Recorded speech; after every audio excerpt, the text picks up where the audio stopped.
लिखा था, हमेशा साथ रहेंगे। शिवम कुछ समझ पाता, तभी ऊपर से रिया की चीख गूंजी। वह रस्सी पकड़कर तेजी से ऊपर चढ़ा।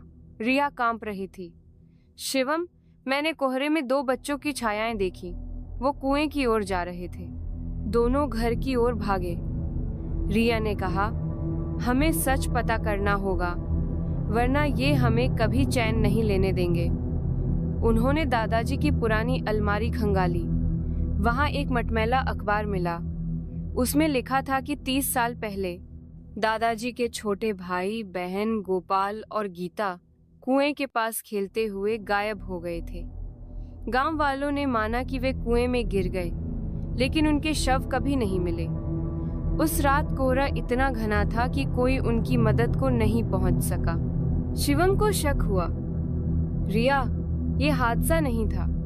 उन्होंने दादाजी की डायरी ढूंढी, जिसमें एक चौंकाने वाला सच लिखा था।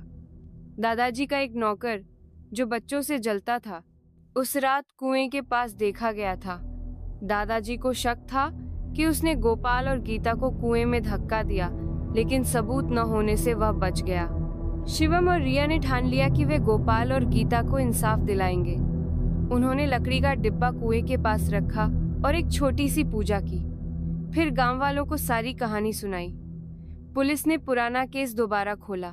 नौकर का बेटा, जो अब भी गांव में रहता था, टूट गया और सच उगल दिया। उसके पिता ने बच्चों को मार डाला था, क्योंकि वह दादाजी की संपत्ति हड़पना चाहता था।